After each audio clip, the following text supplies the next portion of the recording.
السلام عليكم ورحمة الله. إن الحمد لله نحمده ونستعينه ونستغفره ونعوذ بالله من شرور أنفسنا ومن سيئات أعمالنا. من يهده الله فلا مضل له ومن يضلل فلا هادي له. وأشهد أن لا إله إلا الله وحده لا شريك له. وأشهد أن محمدًا عبده ورسوله. اللهم صل على محمد وعلى آل محمد كما صليت على إبراهيم وعلى آل إبراهيم إنك حميد مجيد. اللهم بارك على محمد وعلى آل محمد كما باركت على إبراهيم وعلى آل إبراهيم إنك حميد مجيد. أما بعد فإن خير الكلام كلام الله وخير الهدي هدي محمد صلى الله عليه وسلم وشر الأمور محدثاتها وكل محدثة بدعة وكل بدعة ضلالة وكل ضلالة في النار. أعوذ بالله السميع العليم من الشيطان الرجيم. يا أيها الذين آمنوا اتقوا الله حق تقاته ولا تموتن إلا وأنتم مسلمون. സ്നേഹം നിറഞ്ഞ സത്യവിശ്വാസികളെ, സത്യവിശ്വാസിനികളെ, അല്ലാഹു സുബ്ഹാനഹു വ തആലയുടെ നിയമ നിർദ്ദേശങ്ങൾ ജീവിതത്തിൽ കഴിവിനനുസരിച്ച് പാലിക്കണം എന്ന് ആദ്യ അവസരത്തിൽ ഉണർത്തുകയാണ്, വസിയ്യത്ത് ചെയ്യുകയാണ്. അല്ലാഹു സുബ്ഹാനഹു വ തആല വിശ്വാസികൾക്ക് ആശ്വാസം പകരുന്ന സന്ദേശമായിട്ടാണ് വിശുദ്ധ ഖുർആൻ അവതരിപ്പിച്ചിട്ടുള്ളത്. ആ വിശുദ്ധ ഖുർആൻ പരിചയപ്പെടുത്തിയ മതമാണ് സമാധാനത്തിൻ്റെ മതമായ പരിശുദ്ധ ഇസ്ലാം. ഇസ്ലാം ഒരാൾ സ്വീകരിക്കുന്നതോടുകൂടി അതിൻ്റെ യഥാർത്ഥ വിധിവിലക്കുകൾ അയാൾ ശ്രദ്ധിക്കുന്നതോടുകൂടി അയാൾക്ക് ജീവിതത്തിൽ സമാധാനമുണ്ടാവും എന്നത് തീർച്ചയാണ്. അയാളെ സംബന്ധിച്ച് ജീവിതത്തെ സന്തോഷത്തോടെ മുന്നോട്ട് കൊണ്ടുപോകാൻ പറ്റും എന്നത് ഇസ്ലാമിൻ്റെ ഉറപ്പാണ്. അതിനുദ്ദേശം അയാൾക്ക് ജീവിതത്തിൽ പരീക്ഷണങ്ങൾ, പ്രയാസങ്ങൾ വരികയില്ല എന്നതല്ല. ജീവിതത്തിൽ പരീക്ഷണങ്ങൾ വരും. അതും ഒരു സത്യനിഷേധിക്ക് പോലും ജീവിതത്തിൽ വന്നിട്ടുണ്ടാവാത്ത രൂപത്തിലുള്ള പരീക്ഷണങ്ങൾ ചിലപ്പം ഒരു മുസ്ലിം അനുഭവിക്കേണ്ടി വരാം. ആ പരീക്ഷണങ്ങൾ അത് മുസ്ലിമിനും അമുസ്ലിമിനും മതമുള്ളവനും ഇല്ലാത്തവനുമൊക്കെ അല്ലാഹ് ജീവിതത്തിൻ്റെ ഭാഗമായി നൽകുന്നതാണ്. അതുകൊണ്ട് മുസ്ലിമിന് എന്നും സന്തോഷവും സമാധാനവുമാവും എന്ന് പറഞ്ഞതിൻ്റെ പൊരുൾ അയാൾക്ക് ജീവിതത്തിൽ രോഗങ്ങളോ ബുദ്ധിമുട്ടുകളോ വിഷമങ്ങളോ വരികയില്ല എന്നല്ല. അത് എല്ലാവർക്കും വരും. പക്ഷെ മുസ്ലിമിന് വന്നാൽ അവൻ അതിൽ തരണം ചെയ്യാനുള്ള മറുമരുന്ന് കണ്ടുപിടിച്ചവനാണ്. അത് തരണം ചെയ്യാൻ അള്ളാഹു അവന് ചില ആശ്വാസവാചകങ്ങൾ അറിയിച്ചിട്ടുണ്ട്. അള്ളാഹു അതിനുള്ള ചരിത്രങ്ങൾ അവന് പഠിപ്പിച്ചു കൊടുത്തിട്ടുണ്ട്. ധാരാളം കഥകൾ മനുഷ്യന്മാരോട് അള്ളാഹു ആ വിഷയത്തിൽ സംസാരിച്ചിട്ടുണ്ട്, കഥ പറഞ്ഞു കൊടുത്തിട്ടുണ്ട്. അതിൽ വളരെ ശ്രദ്ധേയമായ, നമ്മുടെ ജീവിതത്തിൻ്റെ താളം തെറ്റിയെന്ന് നമുക്ക് തോന്നുന്ന, അതിൻ്റെ എല്ലാ പ്രതീക്ഷകളും അവസാനിച്ചു എന്ന് നമുക്ക് തോന്നുന്ന ഘട്ടത്തിൽ തീർച്ചയായും നമുക്ക് സമാധാനം നൽകുന്ന ഇസ്ലാമിക ചരിത്രത്തിലെ ശ്രദ്ധേയമായ ഒരു ചരിത്രമാണ് ഹുദൈബിയ സന്ധിയുടെ ചരിത്രം. വിശുദ്ധ ഖുർആനിൽ അല്ലാഹു സുബ്ഹാനഹു വ തആല ആ ഒരു സംഭവത്തെക്കുറിച്ച് ഒരു സൂറത്ത് തന്നെ പരിപൂർണമായി അവതരിപ്പിച്ചിട്ടുണ്ട്. അതാണ് സൂറത്തുൽ ഫത്ഹ്. ഫത്ഹ് എന്ന് പറഞ്ഞാൽ തന്നെ വിജയമെന്നാണ്. ആ സൂറത്ത് അവതരിപ്പിച്ചത് ഈ ഹുദൈബിയ സന്ധി എന്ന് പറയുന്ന ചരിത്രത്തിലെ ശ്രദ്ധേയമായ ഒരു സംഭവത്തോട് തൊട്ട് ശേഷമാണ്. എന്താണ് ഹുദൈബിയ സന്ധി എന്നുള്ളത് നമ്മൾ മനസ്സിലാക്കണം. റസൂലുള്ളാഹി സ്വല്ലല്ലാഹു അലൈഹി വസല്ലം 13 കൊല്ലം മക്കയിൽ പ്രബോധനം ചെയ്തു. 13 കൊല്ലം പ്രബോധനം ചെയ്ത് നബി സല്ലല്ലാഹു അലൈഹി വസല്ലമയുടെ കൂടെയുള്ള സഹാബത്ത് ഏറെ പീഡനം അനുഭവിച്ച അവസാന കാലത്തേക്ക് എത്തിയപ്പോൾ നബി സല്ലല്ലാഹു അലൈഹി വസല്ലമ തന്നെ ശാരീരികവും മാനസികവുമായ പീഡനം അനുഭവിച്ച ഏറ്റവും അതിൻ്റെ അവസാന ഘട്ടമെന്ന് പറയുന്നത് അവിടുത്തെ കൊല്ലാൻ ഗോത്രങ്ങൾ സമ്മേളിച്ച ഒരു വല്ലാത്ത ഘട്ടമാണ് ആ 13ാമത്തെ കൊല്ലം എന്നൊക്കെ പറയുന്നത്. അങ്ങനെയാണ് അല്ലാഹു സുബ്ഹാനഹു വ തആല നബി സല്ലല്ലാഹു അലൈഹി വസല്ലമക്ക് മദീനയിലേക്കുള്ള ഹിജ്റ അനുവദിക്കുന്നത്. അതുവരെ സഹാബത്തിന് അനുവാദമുണ്ടായിരുന്നു. അങ്ങനെ പല സഹാബത്തും മക്ക വിട്ട് ഹിജ്റ ചെയ്തിരുന്നു. പക്ഷേ നബി സല്ലല്ലാഹു അലൈഹി വസല്ലമക്ക് അള്ളാന്റെ അനുമതിയില്ലായിരുന്നു. അബൂബക്കർ സിദ്ദീഖ് റളിയല്ലാഹു അൻഹുവിന് റസൂലിന്റെ അനുമതിയും ഇല്ലായിരുന്നു. അതുകൊണ്ട് അനുമതി ലഭിക്കാത്തത് കൊണ്ട് ഹിജ്റ പോവാത്ത 2 ആളുകൾ ഉണ്ടെങ്കിൽ അത് നബി സല്ലല്ലാഹു അലൈഹി വസല്ലമയും അബൂബക്കർ സിദ്ദീഖ് റളിയല്ലാഹു അൻഹുവുമാണ്. അങ്ങനെയാണ് നബി സല്ലല്ലാഹു അലൈഹി വസല്ലമയെ കൊല്ലാനുള്ള ശക്തമായ പ്ലാനിങ് മക്കയിലുള്ള മുശ്രിക്കുകളുടെ ഭാഗത്ത് നിന്നുണ്ടായപ്പോൾ അള്ളാഹു അനുവദിച്ചത് പ്രകാരം തനിക്കിഷ്ടമില്ലാതെ നബി സല്ലല്ലാഹു അലൈഹി വസല്ലം മക്ക വിട്ടു പോകുന്നത്. ആ മക്ക വിട്ടു പോകാൻ നബി സല്ലല്ലാഹു അലൈഹി വസല്ലമക്ക് ആഗ്രഹമില്ല. ആ മക്ക വിട്ട് തനിക്ക് മറ്റൊരു രാജ്യത്ത് അത് റസൂലുള്ളാഹിക്ക് ഓർക്കാൻ പറ്റില്ലായിരുന്നു എന്നാണ് അവിടുത്തെ സംസാരത്തിൽ നിന്ന് നമുക്ക് മനസ്സിലാവുന്നത്. എന്നിട്ടും ഇവർ പുറത്താക്കിയത് കൊണ്ട്, ജീവിക്കാൻ അനുവദിക്കാത്തത് കൊണ്ട് അവിടുന്ന് മക്ക വിട്ടു പോവുകയാണ്. അങ്ങനെ മക്കയിൽ നബി സല്ലല്ലാഹു അലൈഹി വസല്ലമയുടെ ഏറെ ആഗ്രഹങ്ങൾ ബാക്കി വെച്ച് അവിടുന്ന് മദീനയിലേക്ക് പലായനം ചെയ്തു.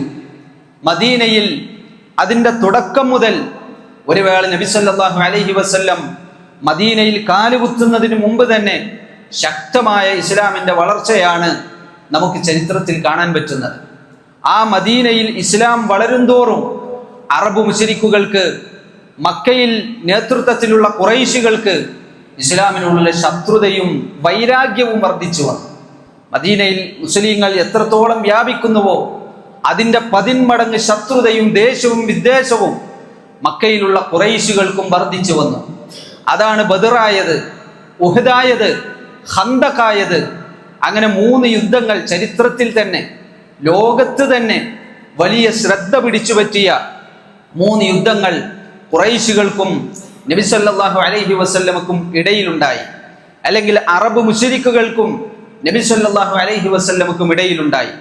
ആ 3 യുദ്ധത്തിന്റെ റിസൾട്ട് എന്ന് പറയുന്നത് റസൂൽ സല്ലല്ലാഹു അലൈഹി വസല്ലമയുടെ ഭാഗത്തിനായിരുന്നു വിജയം.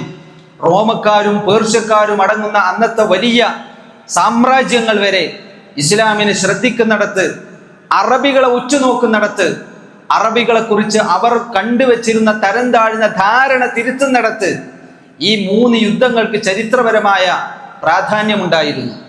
ആ 3 യുദ്ധങ്ങൾക്ക് ശേഷമാണ് പിന്നീട് നബി സല്ലല്ലാഹു അലൈഹി വസല്ലം ജൂതന്മാരുമായിട്ടുള്ള യുദ്ധങ്ങൾ നടത്തുന്നത്. കാരണം മദീനയിൽ സംഭവിച്ചിട്ടുള്ള ഈ 3 യുദ്ധങ്ങളുടെ സന്ദർഭത്തിൽ മദീനയിൽ ഉണ്ടായിട്ടുള്ള ജൂതന്മാരുടെ കരാർ ലംഘനങ്ങൾ ചരിത്രത്തിൽ ശ്രദ്ധേയമാണ്. അങ്ങനെയാണ് ജൂതന്മാർക്കെതിരെ അവരുടെ കരാർ ലംഘനം കാരണം അവർക്കെതിരെ ഇസ്ലാമിൽ റസൂൽ സല്ലല്ലാഹു അലൈഹി വസല്ലമയുടെ യുദ്ധപ്പുറപ്പാട്. അങ്ങനെ ജൂതന്മാരെ മദീനയിൽ നിന്ന് പുറത്താക്കിയ ഒരു സാഹചര്യമുണ്ടായി. ജൂതന്മാർ 3 ഗോത്രങ്ങളാണ് മദീനത്തുണ്ടായിരുന്നത്. ഈ ഖന്തഖ് യുദ്ധത്തിന്റെ തൊട്ട് ശേഷമായിക്കൊണ്ട് അവസാനത്തെ വിഭാഗത്തെയും ജൂതന്മാരെ മദീനയിൽ നിന്ന് റസൂൽ സല്ലല്ലാഹു അലൈഹി വസല്ലം പറഞ്ഞയച്ചു. അതിലേറ്റവും ക്രൂരത വെച്ചു പുലർത്തിയിട്ടുള്ള, മുസ്ലിങ്ങൾക്കെതിരെ ഒറ്റുകൊടുത്തിട്ടുള്ള ജൂതന്മാരെയാണ് റസൂലുള്ളാഹി സ്വല്ലല്ലാഹു അലൈഹി വസല്ലം അവരിലെ പുരുഷന്മാരെ മുഴുവൻ വധിക്കാൻ ഓർഡർ ഇട്ടത്. അങ്ങനെയൊക്കെ ചരിത്രത്തിൽ നമുക്ക് കാണാം. ആ ഒരു ഭാഗം അവിടെ നടന്നുകൊണ്ടിരിക്കുമ്പോഴും അറബ് മുശ്രിക്കുകളിൽ ഈ പറയുന്ന ഖുറൈശികളും അവരുടെ നേതൃത്വത്തിലുമല്ലാത്ത ധാരാളം അറബ് ഗോത്രങ്ങൾ ഉണ്ടായിരുന്നു. അവരിൽ പലരും ഇസ്ലാം സ്വീകരിച്ചിട്ടുള്ള ആളുകളായിരുന്നു. ഇസ്ലാം സ്വീകരിച്ച് അവർ മദീനയിലേക്ക് ഹിജ്റ വന്ന് നബി സല്ലല്ലാഹു അലൈഹി വസല്ലമയുടെ പരിസരത്ത് ജീവിതം ആരംഭിച്ചിരുന്നു. ആ കൂട്ടത്തിലാണ് നമുക്ക് നബി സല്ലല്ലാഹു അലൈഹി വസല്ലമയുടെ അനുയായികളിൽ ഈ പറയുന്ന അറബ് മുശ്രിക്കുകൾ മുസ്ലിമായി കൊണ്ടുള്ള ആ രൂപത്തിലുള്ള സഹാബത്തുണ്ടായിരുന്നു. അതുപോലെ അനറബികൾ അല്ലെങ്കിൽ കാട്ടറബികൾ എന്ന് പറയാവുന്ന നാടോടികൾ, അവർ ഇസ്ലാം സ്വീകരിച്ച അങ്ങനെയുള്ള അനറബികൾ സഹാബത്തായി മുസ്ലിമുകളായിട്ടുണ്ടായിരുന്നു. അതുപോലെ ജൂതന്മാരിൽ നിന്ന് മുസ്ലിമുകളായി ജൂതന്മാരായിരുന്നവർ ഇസ്ലാമിലേക്ക് വന്ന അബ്ദുല്ലാഹിബ്നു സല്ലാം റളിയല്ലാഹു അൻഹുവിനെ പോലെയുള്ള മുസ്ലിങ്ങളും ഉണ്ടായിരുന്നു. പല ബാക്ക്ഗ്രൗണ്ടിൽ നിന്ന് ഒരേ മതത്തിലേക്ക് കടന്നു വരികയാണ്. ഒന്ന് നല്ല തറവാടികളും സംസ്കാരവും ഒക്കെയുള്ള അറബുകളുടെ കൂട്ടത്തിൽ നിന്ന് ഇസ്ലാമിലേക്ക് കടന്നു വന്നവർ. രണ്ടാമത്തേത് സംസ്കാരം തീരെ തൊട്ടു തീണ്ടിയിട്ടില്ലാത്ത, ഇനി പഠിപ്പിക്കപ്പെടേണ്ടിയിരിക്കുന്ന അനറബികളിൽ നിന്ന് ഇസ്ലാമിലേക്ക് വന്ന ഗഫാർ ഗോത്രം, ജുഹൈന ഗോത്രം പോലത്തെ വലിയ വലിയ നാടോടി ഗോത്രങ്ങൾ, നാടോടി കൂട്ടങ്ങൾ ഉണ്ടായിരുന്നു. അവരും ഇസ്ലാമിലേക്ക് കടന്നു വന്നു. അതുപോലെ മൂന്നാമത്തെ ഒരു വിഭാഗമാണ് വേദഗ്രന്ഥത്തിന്റെ അറിവ് കൂടി ലഭിച്ചിട്ടുള്ള ജൂതന്മാർ ഇസ്ലാമിലേക്ക് കടന്നു വന്നത്. അങ്ങനെ ഇസ്ലാമിലേക്ക് കടന്നു വന്ന ഈ മൂന്ന് ബാക്ക്ഗ്രൗണ്ടുകൾ, ഇവർ മൂന്ന് പേർക്കും ഇനി ഒരു ബാക്ക്ഗ്രൗണ്ടാണ് ഉള്ളത്. അതേതാണ്? ഇസ്ലാമിന്റെ പരിസരം. ആ ഇസ്ലാമിന്റെ പരിസരത്ത് അവരുള്ളപ്പോൾ അവർ രണ്ടായി. ഇസ്ലാമിന്റെ പരിസരത്ത് അവൾ ഉള്ളപ്പോൾ അവർ രണ്ടായി. ആരാണ് ഈ രണ്ടാളുകൾ? ഒന്ന് മുസ്ലിമുകൾ, രണ്ട് മുനാഫിക്കുകൾ. എന്താണ് മുസ്ലിം എന്ന് പറഞ്ഞാൽ? അകവും പുറവും ഒരുപോലെ ആ പറഞ്ഞതുപോലെ ജീവിച്ചിരുന്ന അബൂബക്കർ സിദ്ദീഖ് റളിയല്ലാഹു അൻഹുവിനെ പോലെ, ഉമർ ഇബ്നുൽ ഖത്താബ് റളിയല്ലാഹു അൻഹുവിനെ പോലെയുള്ള മഹാഭൂരിപക്ഷം സഹാബത്ത് അവർ പക്ക മുസ്ലിങ്ങൾ തന്നെയാണ്. ഉള്ളിൽ എന്താണോ അതാണ് അവർ പുറത്ത് പറഞ്ഞത്. പുറത്തെന്താണോ കാണുന്നത് അങ്ങനെ തന്നെയാണ് അവർ ഉള്ളിൽ. അവർ ഷഹാദത്ത് പ്രഖ്യാപിച്ചിട്ടുണ്ടെങ്കിൽ അത് ഉള്ളിൽ അംഗീകരിച്ചിട്ടാണ്. അതാണ് ഒരു വിഭാഗം, ബഹുഭൂരിപക്ഷം അതായിരുന്നു. എന്നാൽ രണ്ടാമതൊരു വിഭാഗം അവർ മുനാഫിക്കാണ്. ആ മുനാഫിക്കുകളുടെ പ്രത്യേകത, അവർ ബോധ്യപ്പെട്ടും അറിഞ്ഞും ഷഹാദത്ത് ചൊല്ലിയ ഷഹാദത്തിനോട് അവർക്ക് മടുപ്പ് വന്നു. മടുപ്പ് വന്നത് എന്തുകൊണ്ടാണ്? മുസ്ലിമായാൽ, ഷഹാദത്ത് ചൊല്ലിയാൽ അയാളെ സംബന്ധിച്ച് സംഗതി കുറെ ആനുകൂല്യമൊക്കെ ഉണ്ട്. അയാൾക്ക് സക്കാത്ത് കിട്ടും, ഫക്കീറാണെങ്കിൽ മുസ്ലിം സ്ത്രീയെ വിവാഹം ചെയ്യാൻ പറ്റും, പല ആനുകൂല്യവുമുണ്ട്. എന്നാൽ അയാളെ സംബന്ധിച്ചിടത്തോളം അയാൾ യുദ്ധത്തിന് വിളിക്കപ്പെട്ടാൽ, യുദ്ധം സജീവമായ സമയമാണത്, യുദ്ധത്തിന് വിളിക്കപ്പെട്ടാൽ ഇറങ്ങേണ്ടി വരും. അപ്പൊ അതിന് ഇവർക്ക് മടിയായി. ഇവരെ സംബന്ധിച്ച് ഇസ്ലാമിനോട് പതിയെ പതിയെ ദേഷ്യം വന്നു തുടങ്ങി. തൻ്റെ ബാധ്യതയാണ്, നബി സല്ലല്ലാഹു അലൈഹി വസല്ലം യുദ്ധത്തിന് വിളിച്ചാൽ ഇത്രയും പ്രായത്തിന്റെ അടക്കമുള്ളവരൊക്കെ വരണം എന്നാണ് പറഞ്ഞാൽ ഇറങ്ങേണ്ടി വരും. അവിടെ പിന്നെ കുടുംബമുണ്ട്, കുട്ടികളുണ്ട് എന്ന് പറയാൻ പറ്റൂലായിരുന്നു. അപ്പൊ ഇവർക്ക് മടുപ്പ് തുടങ്ങി. അങ്ങനെ ഇസ്ലാമിനോട് ദേഷ്യം തുടങ്ങി, ഒരു പ്രത്യേകമായി വിദ്വേഷം ഇസ്ലാമിനോട്, മുസ്ലിങ്ങളോടൊക്കെ. അങ്ങനെ ഇവർ ഉള്ളിൽ ഇസ്ലാം ഉപേക്ഷിച്ചു. പക്ഷെ പുറത്ത് പറയാൻ പേടി. ഇനി പുറത്ത് പറഞ്ഞാൽ തനിക്ക് സപ്പോർട്ടായിട്ട് ഇവിടെ ആരുമില്ല, കാരണം ഇവിടെ അധികം മുസ്ലിങ്ങളാണ്. അങ്ങനെ ഉള്ളിൽ ഇസ്ലാമിന്റെ വിദ്വേഷം വെച്ച് പുറത്ത് മുസ്ലിമാണ് എന്ന് അഭിനയിച്ചവർ. ചിലർക്ക് ഉള്ളിൽ ദേഷ്യമൊന്നുമില്ല, എന്നാൽ താല്പര്യമില്ല. അങ്ങനെ ഒരു വിഭാഗം ഉണ്ടായി. ഓർക്ക് ഉള്ളിൽ ഇസ്ലാമിനോട് ദേഷ്യമില്ല, താല്പര്യമില്ല. പക്ഷെ ഇസ്ലാമിന് എനിക്ക് അത്ര ഒരു ഇൻട്രസ്റ്റ് പോരാ, ഒഴിവാക്കിയിട്ടുണ്ട്, പക്ഷെ പുറത്ത് പറയൂല. ഇങ്ങനെയുള്ള മുനാഫിക്കീങ്ങളുണ്ട്. ചിലരോ ശരിക്കും രാഷ്ട്രീയപരമായി നിരീക്ഷിച്ചിട്ട് ഇനി നമ്മൾ ഇസ്ലാമിന്റെ കൂടെ നിന്നാലേ വിജയം ഉണ്ടാവുള്ളൂ എന്ന് വിചാരിച്ചിട്ട് ഉള്ളിൽ ആ പഴയ ജൂദായിസം മനസ്സിൽ വെച്ചിട്ട് തന്നെ ഒരു തരുമ്പ് പോലും, ഒരു നിമിഷം പോലും ഇസ്ലാം സ്വീകരിക്കാതെ ഞങ്ങൾ മുസ്ലിമായി എന്ന് പച്ച കള്ളം പറഞ്ഞ് മുസ്ലിങ്ങളുടെ കൂടെ പിന്നെ ജമാഅത്ത് നിസ്കാരത്തിലും മറ്റുമൊക്കെ പങ്കെടുത്ത ആളുകൾ ഉണ്ടായിരുന്നു. ഒരു നിമിഷം പോലും മുസ്ലിങ്ങളായിട്ടില്ല, ഒരു നിമിഷം പോലും. അതേസമയം ഞാൻ ആദ്യം പറഞ്ഞ വിഭാഗം അവർ ഇസ്ലാമിക്ക് വന്നിട്ടുണ്ട്, പിന്നെ പോയതാ. ഇവർ വന്നിട്ടില്ല പോവാൻ, ഇവർ ആദ്യം പുറത്താണ്, ഇപ്പോഴും ഉള്ളിലല്ല. പക്ഷെ ആളുകളുടെ ഇടയിൽ ഇവർ ഈ പറഞ്ഞ രൂപത്തിൽ കാപട്യം കൊണ്ട് അഭിനയിച്ചു, ഞങ്ങൾ മുസ്ലിങ്ങളാണെന്ന് പറഞ്ഞു. ഞാനിത് പറയുന്നത് ഇങ്ങനെയൊക്കെ സാഹചര്യം, ഇതിന്റെ ബുദ്ധിമുട്ട് നബി സല്ലല്ലാഹു അലൈഹി വസല്ലം അനുഭവിക്കൽ തുടങ്ങിയിട്ടുണ്ട്. ഏതിന്റെ ബുദ്ധിമുട്ട്? ഈ മുനാഫിക്കീങ്ങളുടെ ബുദ്ധിമുട്ട് നബി സല്ലല്ലാഹു അലൈഹി വസല്ലം വല്ലാതെ അനുഭവിക്കൽ തുടങ്ങിയിട്ടുണ്ട്. ആ അനുഭവിക്കുന്ന ഇടക്കാണ് ഈ പറയുന്ന ബദർ യുദ്ധവും ഉഹദ് യുദ്ധമൊക്കെ നടക്കുന്നത്. ബദർ യുദ്ധം കഴിഞ്ഞ് ഉഹദ് യുദ്ധത്തിന്റെ സമയത്താണ്. നബി സല്ലല്ലാഹു അലൈഹി വസല്ലം യുദ്ധത്തിന് വേണ്ടി സഹാബത്തിനെ ക്ഷണിച്ചു. അങ്ങനെ ഒരു വലിയ വിഭാഗവും കൊണ്ട് റസൂൽ പുറപ്പെടുമ്പോൾ വഴിയിൽ വെച്ച് കുത്തിത്തിരിപ്പുണ്ടാക്കി 100ഓളം മുനാഫിക്ക് തിരിച്ചുപോയി. ആളുകളെ ഉള്ളിലൂടെ വലിക്കുകയാണ്. അങ്ങനെ നബി സല്ലല്ലാഹു അലൈഹി വസല്ലമക്ക് ഒരു പരീക്ഷണം ഉഹദിൽ ആദ്യം അനുഭവിക്കേണ്ടി വന്നിട്ടുണ്ട്. അത് കഴിഞ്ഞ് ഖന്തക്കിലാണ് ഈ മുനാഫിക്കുകൾ ജൂതന്മാരുടെ കൂടെ ചേർന്ന് മുശ്രിക്കുകൾക്ക് ഇസ്ലാമിനെതിരെ സഹായം ചെയ്ത കാര്യങ്ങൾ ഉണ്ടായത്. അങ്ങനെ അഹ്സാബ് യുദ്ധത്തിന് ഇവർ ശല്യം ചെയ്തിട്ടുണ്ട്. പക്ഷെ ഇവര് പറയുമ്പോൾ എന്താണ്? മുസ്ലിങ്ങളാണ് എന്നാണ്. ജൂതന്മാർ പറഞ്ഞാൽ ഒരു ജൂതന്മാരായിട്ട് തന്നെ നിൽക്കുന്നത്. ഇവർ ഞങ്ങൾ മുസ്ലിമുകളാണെന്നും പറഞ്ഞ് മുസ്ലിമുകളുടെ കൂടെ നിന്ന് ഒരു വേള മുസ്ലിങ്ങളുടെ മീറ്റിങ്ങിലും എല്ലാറ്റിലും പങ്കെടുക്കുന്ന ആളുകളാണ്. അതുകൊണ്ട് രാഷ്ട്രങ്ങൾ ലോകാടിസ്ഥാനത്തിൽ നിരീക്ഷിച്ചുകൊണ്ടിരിക്കുന്നുണ്ട് ഇസ്ലാമിന്റെ വിജയങ്ങളൊക്കെ. അതിൻ്റെ അടുക്ക് അവരുടെ നിരീക്ഷണങ്ങളിൽ പെട്ടുപോകാൻ സാധ്യത ഉള്ള ഒന്നാണ് ഈ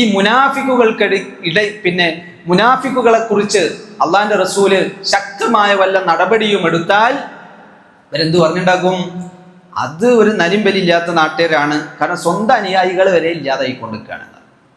സ്വന്തം അനുയായികളെ വരെ, അവനാന്റെ ആൾക്കാരെ വരെ കൊന്നുകൊണ്ടിരിക്കുന്ന ഒരു നേതാവാണ്. അത് നമ്മൾ നോക്കണ്ട എന്ന് ആളുകൾ പറയുന്ന ഒരു സാഹചര്യം ഉണ്ടാവും. വിവരമില്ലാത്ത ആളുകൾക്ക് ആ കാര്യം ബോധ്യപ്പെടുത്താൻ പറ്റാതെ വന്നാൽ ചിലപ്പോൾ നമ്മൾ ആൾക്കാരെ പേടിക്കേണ്ടി വരും. ആളുകളെ പേടിക്കേണ്ടതില്ല എന്നാണ് ഇസ്ലാമിന്റെ അസല്.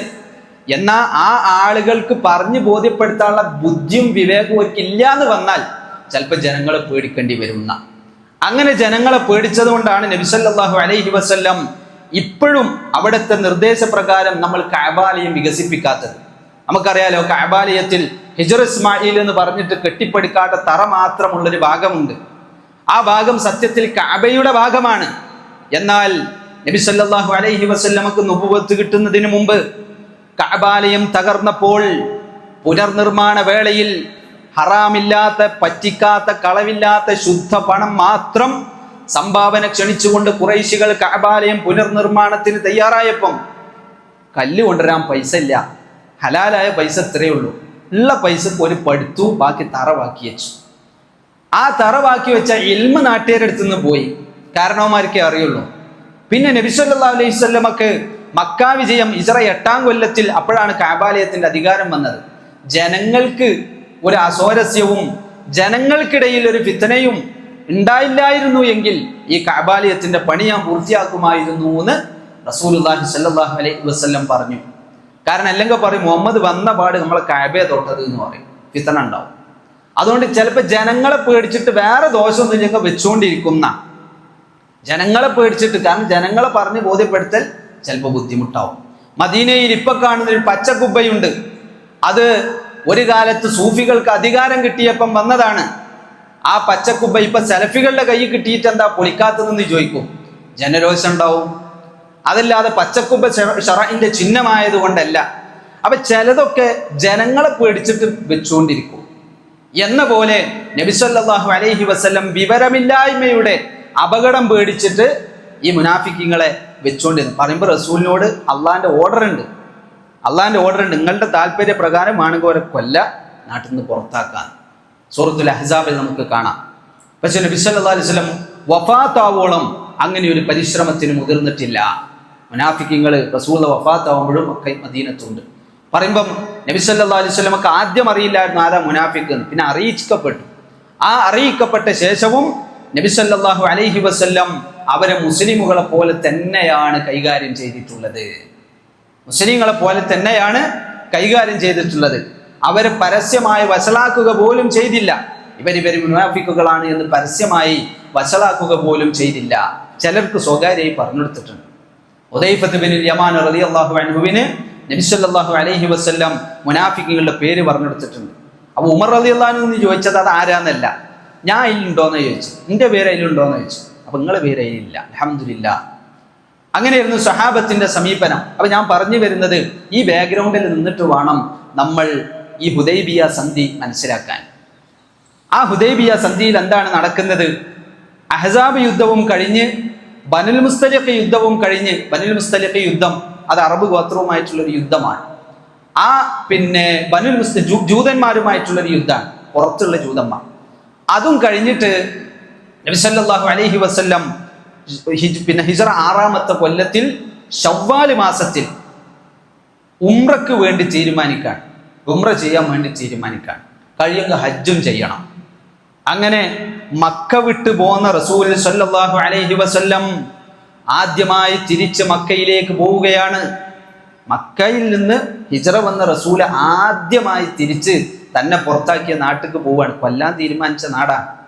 ആ നാട്ടുകാരുമായി 3 യുദ്ധം കഴിഞ്ഞ ആ ദേഷ്യം, പരാജയത്തിന്റെ അപമാനത്തിന്റെ ദേഷ്യം കടിച്ചു പിടിച്ച് നിൽക്കുന്ന മക്കക്കാരുടെ അരികിലേക്ക് റസൂലുള്ളാഹി സ്വല്ലല്ലാഹു അലൈഹി വസല്ലം കഅബയാലയത്തിൽ തവാഫ് ചെയ്യാൻ വേണ്ടി പോവുകയാണ്. ജീവിതത്തിൽ ആദ്യമായിട്ട് മക്കത്തേക്ക് പോവുകയാണ്.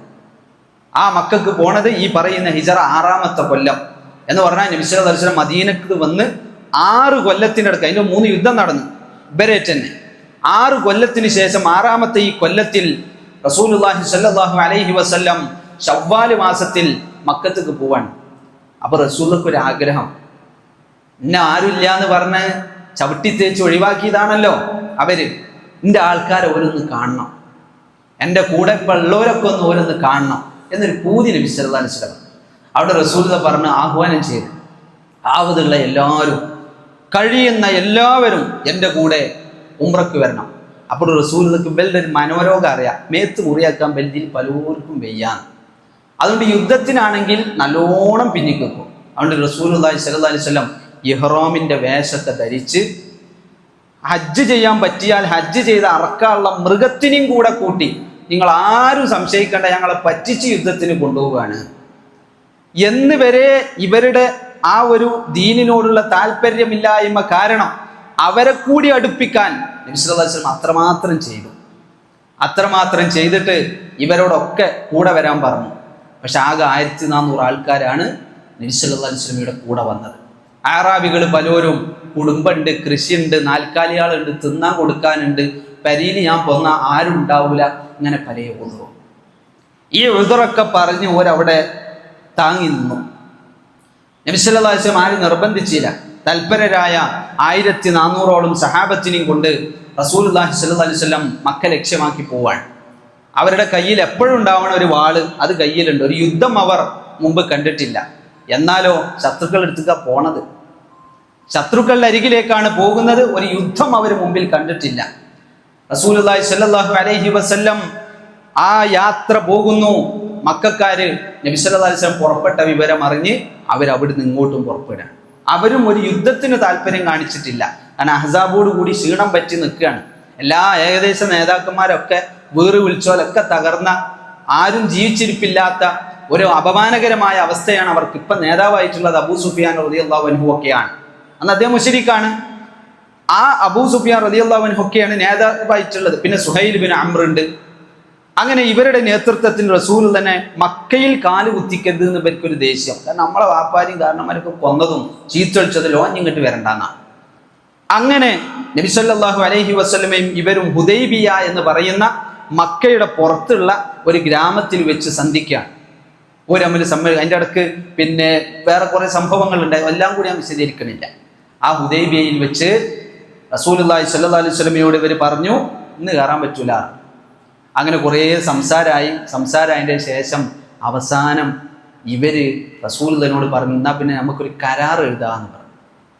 ഒരു കരാറിലേക്ക് സംസാരം എത്തിപ്പെടാൻ. ആരേറ്റ കരാറ്? എഴുതി തള്ളീനെ ഞങ്ങളെ ഒരു 5 പൈസന്റെ നിലവാരം തെരുവിലടാന്ന് പറഞ്ഞ മുഹമ്മദ് നബിനേറ്റ് ഇവർക്ക് കരാർ എഴുതണ്ടോടത്തേക്ക് ഓരുടെ പ്രയാസം എത്തിച്ചേർന്നു. റസൂലിനേറ്റ് ഒരു കരാർ എഴുതാൻ തയ്യാറായി. അങ്ങനെ കരാറിന് ഇരുന്നു. ആ കരാറിന് ഇരുന്നപ്പം കരാറിൽ അവർ പല വ്യവസ്ഥയും വെച്ചു. അവര് മുമ്പിലുള്ളത് സുഹൈൽ ബിൻ അംർ ആണ്. റസൂലുള്ളാഹി സ്വല്ലല്ലാഹു അലൈഹി വസല്ലമയും എഴുതാൻ വേണ്ടി അലി റളിയല്ലാഹു അൻഹു കൂടെയുമുണ്ട്. ആ കരാറിലുള്ള വ്യവസ്ഥ ഒന്നെന്താണെന്ന് അറിയോ? 10 കൊല്ലത്തേക്ക് നമ്മൾ തമ്മിൽ യുദ്ധമില്ല എന്നാണ്. 10 കൊല്ലത്തേക്ക് ഇനി യുദ്ധമില്ല. അത് തൽക്കാലം വലിയ ഒരു ആശ്വാസമാണ്, വലിയ പ്രയാസമില്ലാത്തൊരു വ്യവസ്ഥ. രണ്ടാമത്തെ എന്താ അറിയോ?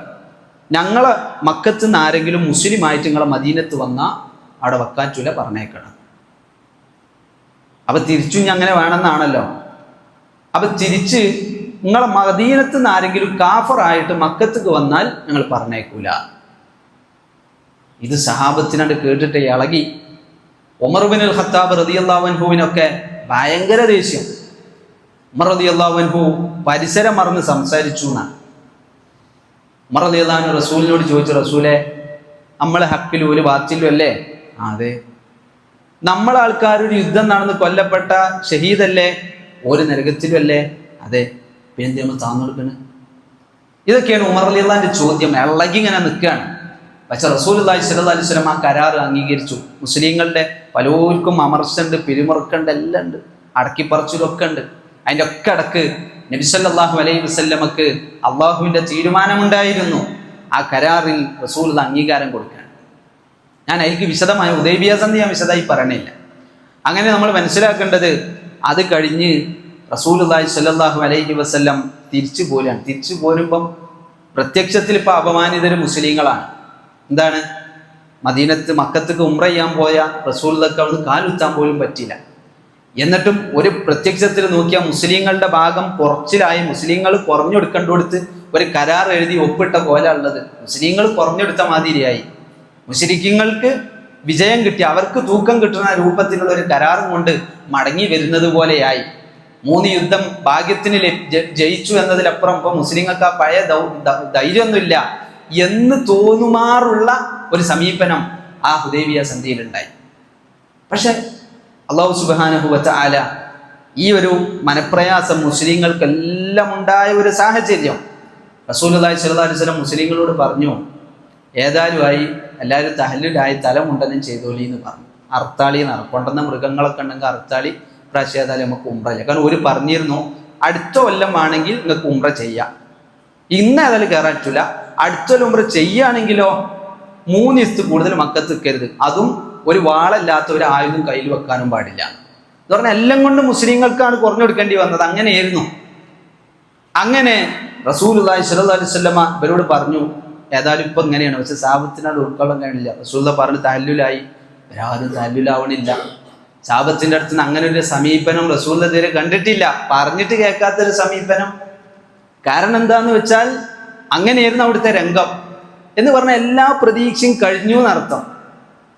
ആ സമയത്താണ് ഉമ്മു സലമ റളിയല്ലാഹു അൻഹ റസൂലുള്ളാഹിയോട് പറഞ്ഞു കൊടുത്തത്, ഓര് ചെയ്യണമെങ്കിൽ ആദ്യം നിങ്ങൾ ചെയ്യണം, നിങ്ങൾ നീച്ചെന്നിട്ട് ഇവർ കാണുക തലമുണ്ടനം ചെയ്യണം എന്ന് പറഞ്ഞു, അറക്കണം എന്ന് പറഞ്ഞു. റസൂലുള്ളാഹി സ്വല്ലല്ലാഹു അലൈഹി വസല്ലം അത് ചെയ്തതോടെ പിന്നെ സാബത്തിന് നിക്കക്കള്ളില്ല, അവരും അത് ചെയ്തു.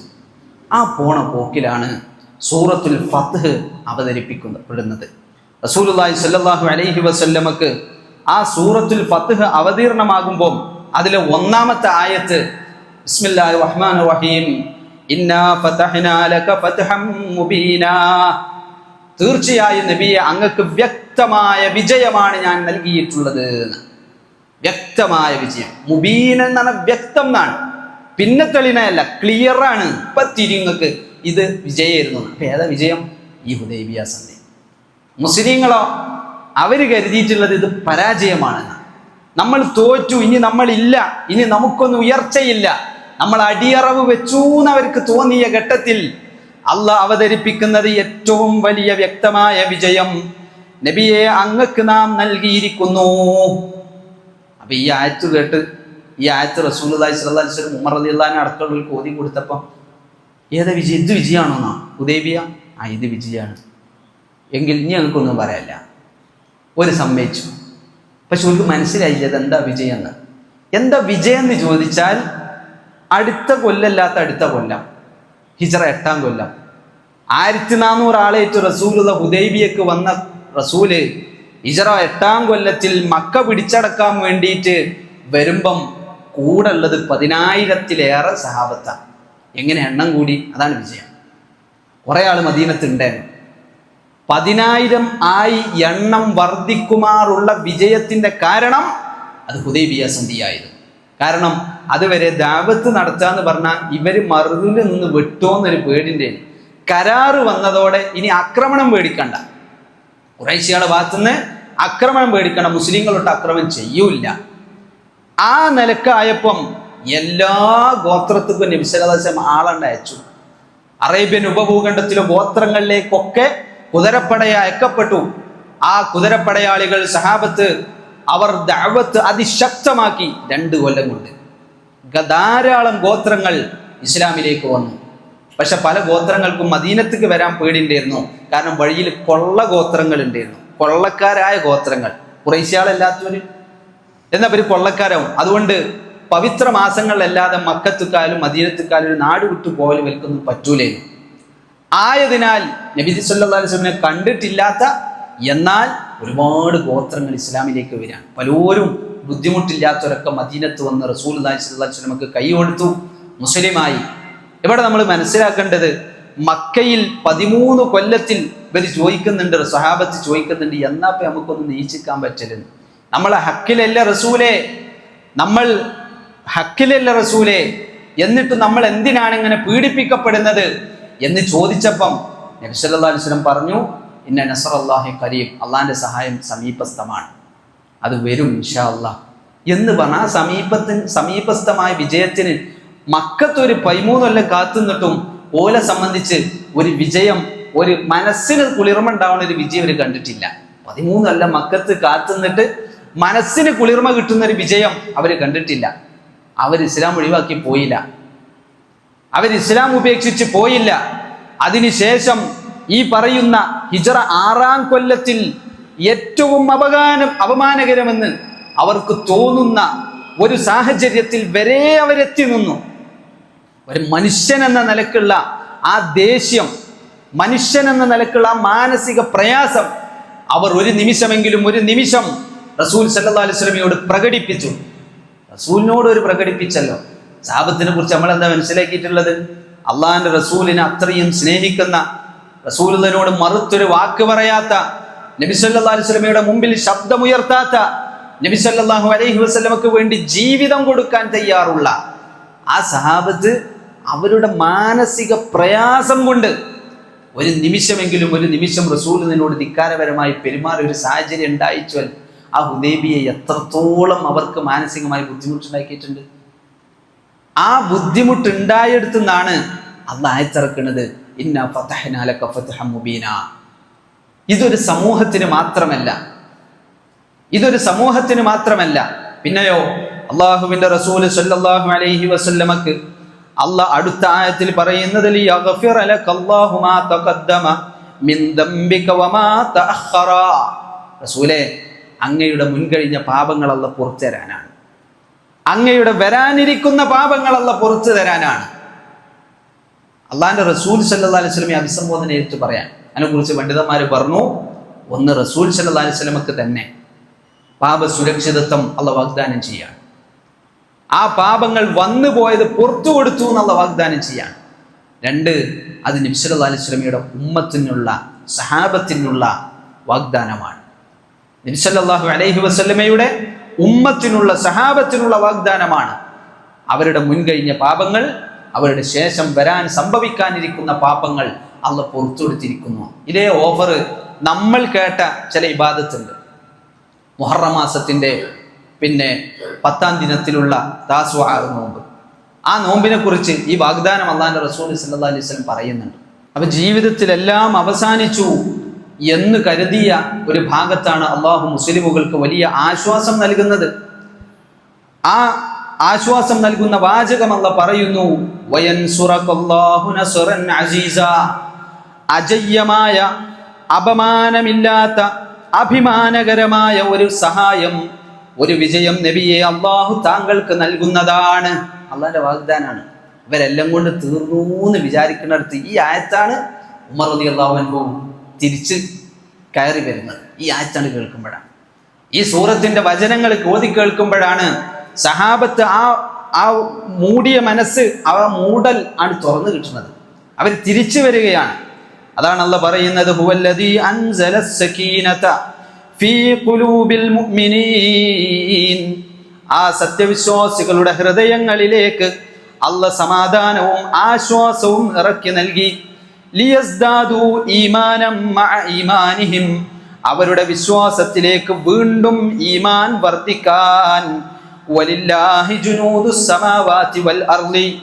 അള്ളാഹുവിനെ സംബന്ധിച്ച് ആകാശങ്ങളിലും ഭൂമിയിലുമായി അള്ളാഹ്ക്ക് ധാരാളം സൈന്യമുണ്ട്.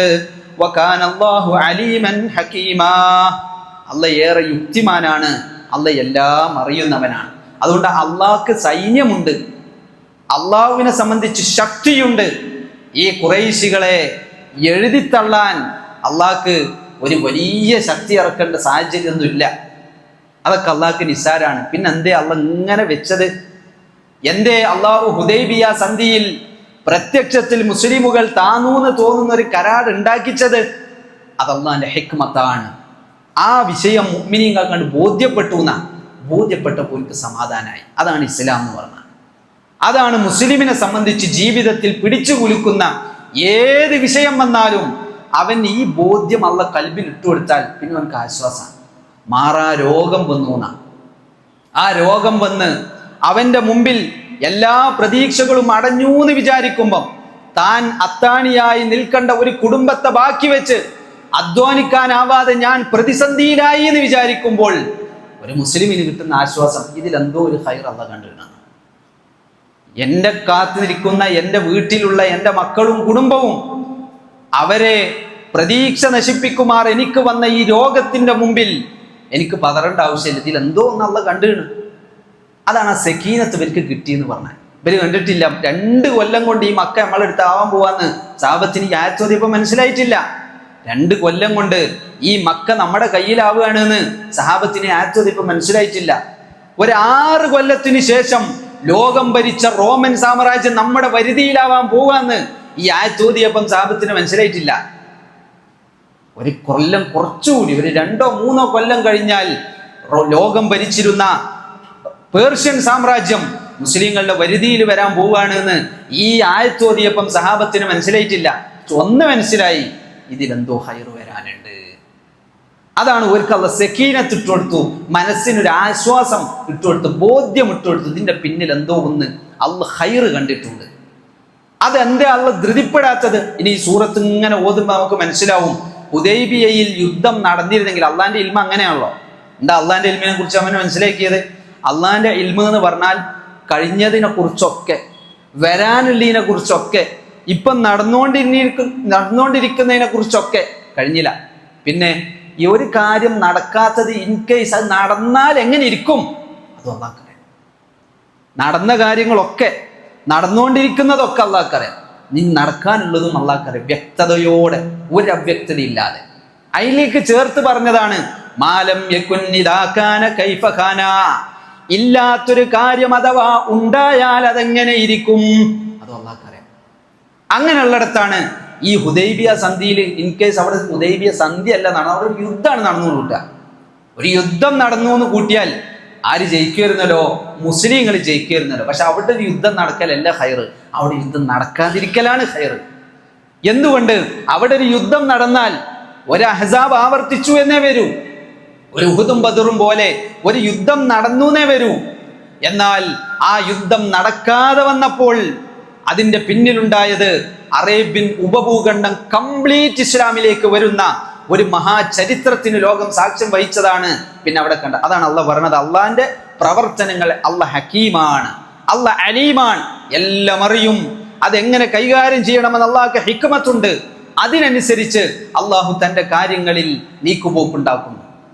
അതുകൊണ്ട് ഈ മെസ്സേജ് ഉണ്ടല്ലോ ഈ ആയത്തുകളിൽ, ഈ ഹുദൈബിയ സന്ധിയെക്കുറിച്ച് അള്ളാഹ് പറഞ്ഞെന്ന ചരിത്രം അതെന്തിനാണ് ആവർത്തിച്ച് ഇപ്പോഴും നമ്മൾ ഓതിക്കൊണ്ടിരിക്കുന്നത്?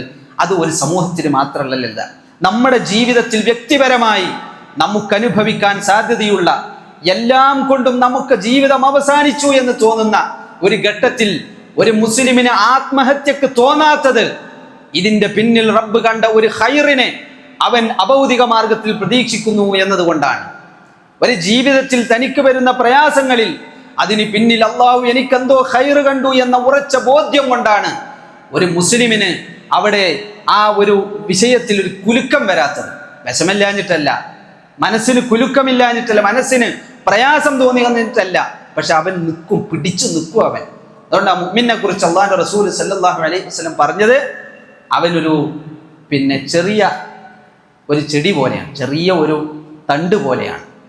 മുനാഫിക്ക് ഒരു വടവൃക്ഷം പോലെയാണെന്നാ. കാണുമ്പോൾ നല്ല ഗുമ്മ, നല്ല ഉഷാറാണ്, നല്ല ഒരു കാറ്റും മഴയും ഒരു കടപുഴകൽ വന്നാൽ അതിലാള് പോകും.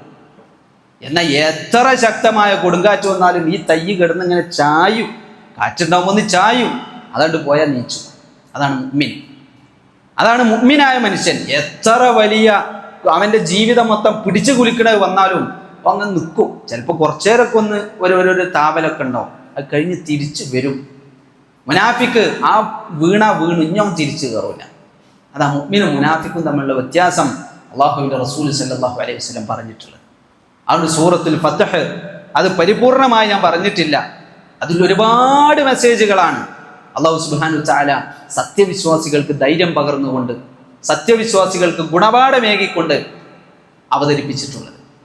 അത് അവതരണമാകുന്നത് ഞാൻ പറഞ്ഞ പോലെ ഈ ഹുദൈബിയ സന്ധിക്ക് തൊട്ട് ശേഷമാണ്. അതിനുശേഷം അവർ കണ്ണുകൊണ്ട് ഇങ്ങനെ കാണുക ഹൈബർ, അതിന് തൊട്ട് പിന്നിലാണ് ഹൈബർ യുദ്ധം നടക്കുന്നത്. മുസ്ലിങ്ങൾക്ക് മേൽക്കോയ്മ, അവർക്ക് പ്രതീക്ഷിക്കാവുന്നത്, പ്രഖ്യാപിക്കുന്നതിനപ്പുറമുള്ള വിജയം, അതിഗംഭീരമായ ഇസ്ലാമിക ലോകത്തേക്ക് ഭൗതികരമായ സ്വത്ത് കടന്നു വരുന്ന സാഹചര്യം ഉണ്ടായി. അതുപോലെ മുസ്ലിമുകളുടെ അന്തസ് ലോകത്തുയർന്ന ഒരു യുദ്ധം, അതാണ് ഹൈബർ യുദ്ധം. ഇസ്രായേലൊക്കെ ഇപ്പം ഉണ്ടായതല്ലേ, അതിൻ്റെ വല്യാപ്പന്മാരായിരുന്നു ഈ ഹൈബറിലെ ആളുകൾ എന്ന് പറഞ്ഞ ജൂതന്മാർ. അവരെയാണ് തൂത്തുവാരി ഇസ്ലാം തിരിച്ചു വന്നിട്ടുള്ളത്. മുസ്ലിങ്ങൾക്ക് ആദ്യം കിട്ടിയ സന്തോഷത. അത് കഴിഞ്ഞിട്ട് ഹിജറ 7-ാം കൊല്ലത്തിലാണ് അതിശക്തമായ ദഅവത്ത് ഇസ്ലാമിക ലോകത്ത്, പിന്നെ മദീനയുടെ പുറത്തേക്ക് എന്ന് പറഞ്ഞാൽ അറേബ്യൻ ഉപഭൂഖണ്ഡത്തിന്റെ പുറത്തേക്ക്, ഈ പറഞ്ഞ റോമയിലേക്ക്, പേർഷ്യയിലേക്ക്, അങ്ങനെ മിസ്റിലേക്ക്, പല രാജ്യത്തേക്ക് കത്തുമായി വിവിധ രാജാക്കന്മാരുടെ അരികിലേക്ക് സഹാബത്തൊക്കെ പോയത് ഈ പറഞ്ഞ കരാറിന് ശേഷമാണ്. അതുപോലെയാണ് ഹിജറ 2-ാമത്തെ കൊല്ലത്തിലാണ് മക്ക വിജയിച്ചിറക്കുന്നത്. അങ്ങനെയാണ് നോക്കിയ പിന്നെ അവരുടെ കൺകുളിർമയുടെ ദിനങ്ങളായിരുന്നു. ഒന്ന് ക്ഷമിച്ചപ്പോൾ അന്ന് അറുത്ത് മുറിച്ചവർ പോയില്ലെങ്കിലോ, ഇതൊന്നും ശരിയാവില്ല എന്ന് പറഞ്ഞ് ഒഴിവാക്കി നിർത്തിപ്പോയിനെങ്കിലോ സഹാബത്ത്, അവർക്കിത് അനുഭവിക്കാനുള്ള യോഗം ഉണ്ടാവില്ല, കാഫറായി പോയില്ലെങ്കിൽ. ഒരു ക്ഷമിച്ചു, അള്ളാഹിൻ്റെ വാഗ്ദാനത്തിൽ ഒരു വിശ്വസിച്ചു. അവർക്കറിയൂല, പക്ഷെ ഉണ്ട് എന്നുള്ളത് ഉറപ്പാണ്. ആ വിശ്വാസമാണ് ഈ കൺകുളിർമക്ക് അവർക്ക് കാരണമായത്. അതുകൊണ്ട് ക്ഷമ, അള്ളാഹുവിലുള്ള പ്രതീക്ഷ, തവക്കുൽ, അത് നമ്മുടെ ആയുധമാണ്. ആ രൂപത്തിൽ നമ്മൾ ജീവിതത്തെ ക്രമീകരിക്കുക. അള്ളാഹു അത്തരം മുഅ്മിനുകളിൽ നമ്മെ ഉൾപ്പെടുത്തി അനുഗ്രഹിക്കുമാറാവട്ടെ. നമ്മിൽ നിന്ന് മരണപ്പെട്ടു പോയ സത്യവിശ്വാസികൾ അള്ളാഹു അവർക്ക് മഗ്ഫിറത്തും മർഹമത്തും പ്രദാനം ചെയ്യുമാറാവട്ടെ. രോഗം കൊണ്ടും മറ്റും ബുദ്ധിമുട്ടുന്ന ധാരാളം മുഅ്മിനുകൾ അള്ളാഹു അവരുടെ പ്രയാസങ്ങൾ എന്താണെങ്കിലും അത് ദൂരീകരിച്ച് നൽകി പൂർണ്ണ ആരോഗ്യത്തോടെ ഇസ്ലാമിലേക്ക്, ഇസ്ലാമികമായി ജീവിക്കാനും മുഅ്മിനായി മരിക്കാനുള്ള തൗഫീഖ് അള്ളാഹു അവർക്കും നമുക്കും പ്രദാനം ചെയ്യുമാറാവട്ടെ. റബ്ബനാ ആതിനാ ഫിദ്ദുനിയ ഹസന വഫിൽ ആഖിറതി ഹസനതൻ വഖിനാ അദാബന്നാർ. ആമീൻ ആമീൻ ബിറഹ്മതിക യാ അർഹമർ റഹീമീൻ. വസല്ലല്ലാഹു അലാ നബിയ്യിനാ മുഹമ്മദ്. അൽഹംദുലില്ലാഹി റബ്ബിൽ ആലമീൻ. അസ്സലാമു അലൈക്കും വറഹ്മത്തുള്ളാഹി.